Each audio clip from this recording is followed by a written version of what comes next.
Hello বন্ধুরা, এই যে প্যান্ডেলটি দেখছেন এটি পার্লার। তো পার্লার এই প্যান্ডেলটা প্রতি বছরই দেখতে আসি বা পুজোটা দেখতে আসি।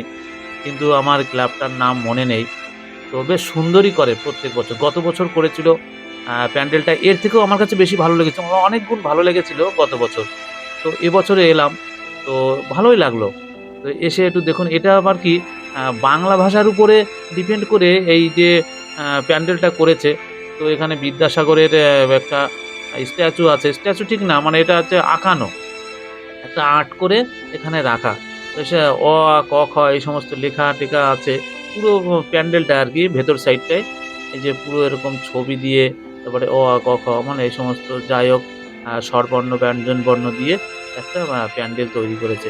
তো এবছর বেশিরভাগই জায়গায় দেখছি এরকম স্বরবর্ণ, ব্যঞ্জনবর্ণ দিয়ে। তো আমি জানতাম না যে এটা কি কারণে করেছে। তো একজনকে জিজ্ঞাসা করলাম। তো সে আমাকে বলছে যে বাংলা ভাষার উপরে একটা দক্ষতা রাখার জন্য বা বাংলা ভাষাকে বাঁচানোর জন্য তাই নিয়ে এবার প্যান্ডেলগুলো বেশিরভাগই মানুষ করেছে। তো যাই হোক যার চিন্তাভাবনার উপরে ভালো লাগছে। আমরা সত্যি কথা ঠাকুর দেখতে এসে যে নতুন কিছু জানতে পারি বা নতুন কিছু বুঝতে পারি, এই যে নতুন একটা দেখলাম বা আমাদের মধ্যে একটা চেতনা জাগতে পারে, এই যে মানুষের চিন্তা ভাবনাগুলো এগুলো ভালো লাগে। তো যে ভাবে যেভাবেই খুশি মানুষের মধ্যে চেতনা ঢোকাতে পারলেই হলো বা চেতনাটা নিজস্ব থেকে আসে। তো যাই হোক ভালো লাগছে।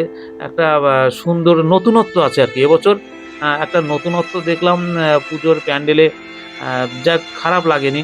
আর এটা আবার কি কালো ব্যাকগ্রাউন্ড এর উপরে স্বরবর্ণ ব্যঞ্জনবর্ণ। তো যাই হোক আমি পরের ভিডিওর জন্য আপনারা অপেক্ষা করুন।